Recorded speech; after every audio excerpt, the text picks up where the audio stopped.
Single-player runs are the pinnacle of Door Kickers 2 replays. They require meticulous planning and timing, or at least a hell of a lot of trial and error.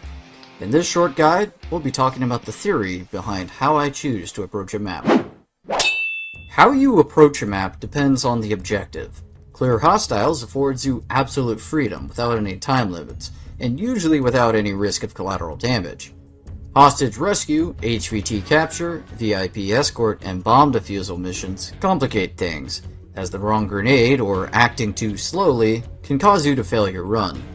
Thus, your loadout and every action should be deliberate with a purpose. For this example, I will be taking on the Ritual map in Tiny Troubles 2, a new map which came out with the recent update. This is a Stop the Execution mission in which we know the exact location of the two hostages. We have less than 30 seconds to make entry through multiple locked doors and also stop the executioner. The death of either hostage will cause us to fail the run. For this reason, I will primarily be running stingers and flashbangs. To maintain the element of surprise, I will be using suppressed rifles and using the dynamic hammer to make the initial entry.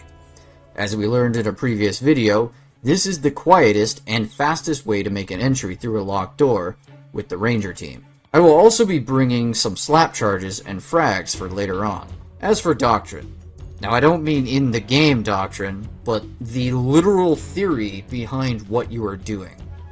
I prefer a more police type strategy of surround and contain, mixed in with a little bit of shock and awe. This presents the enemy with an inescapable and unwinnable dilemma, which would lead them to surrender without fighting.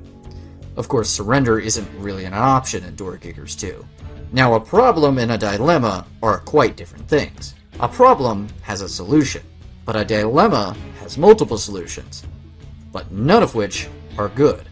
Don't be a problem, create dilemmas. A full frontal assault with a great show of force creates a problem, but the solution is shoot at the fatal funnel. While enough manpower and armor might allow you to brute force your way through, this won't be without significant casualties, and the risk of wiping due to a bomber. The dilemma posed by being surrounded and flanked means you cannot use cover, nor engage the enemy effectively without exposing yourself to the enemy elsewhere.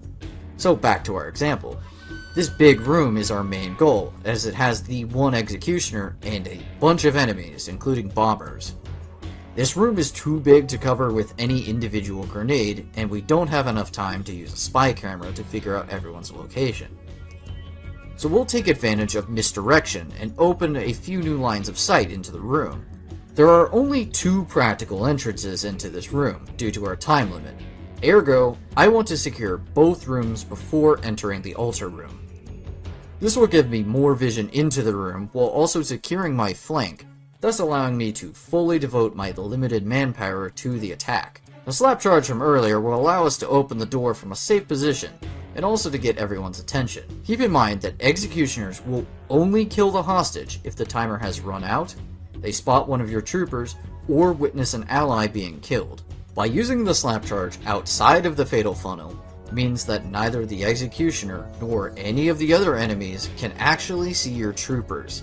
So they will either try to push through to engage you, which will usually end in them dying out of sight of the executioner, or they will hunker down, in which you can use this time to deploy your utility and clear some space. Once we are ready, I start with a liberal application of stinger grenades, as they have the largest AoE and won't kill the hostage. Plus, if you have spare utility, especially on a small map, then you should use it. Also, due to a recent update, enemies will try to avoid grenades, so we can use this to both stun the enemy and move them to where we need them, into the line of fire of our team on the left. There are two areas of concern in this room where the enemy can barricade: behind the altar and the kitchen counter, but due to flanking and suppression, they shouldn't be able to effectively use this cover. I also want to avoid walking into the middle of this room to avoid crossfire. Remember, friends don't flag friends. I will take one of my troopers to secure the hostage, while the others cover any entry points against any potential enemy reinforcement, which will include this door, and also the door that we first went through. Ideally, I'd like to have an extra trooper just to cover our flank, but manpower is really limited on this map. If you ever wonder why I often have a lone trooper separated from the rest of the team, this is usually why. Once the hostage is secured, I want to move the team that went through the middle door back to the other locked door at the start. This will once again secure our flank and open a new line of sight into the room on the right, as well as cut off any possible avenues of escape for the enemy, which could be especially important on HVT capture missions. Corner-fed rooms are usually really easy to get a good grenade into in this game. However, this room is too long to cover with just one without leaving a significant area unsuppressed. One of the great dangers of a corner-fed room, especially in this configuration, is that you would have to make a 180-degree turn towards a prepared enemy.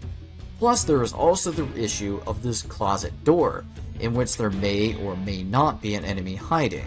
And there is also barricade cover due to this TV stand. But by opening up a new line of sight into this room, I can safely clear deep into the room and cover the closet door from outside of the room itself. From here, the only insecure place is the closet. If that guy hasn't come out yet, then we can simply bang that dude and we can call this one a wrap. If you're interested in hearing me talk a bit more about my process playing the game, or you want me to try out a specific map, please do drop a suggestion down in the comment section. And consider following me on twitch.tv/TheRoninFox. I do Door Kickers 2 streams almost every Tuesday night, and I'd hope to see you there.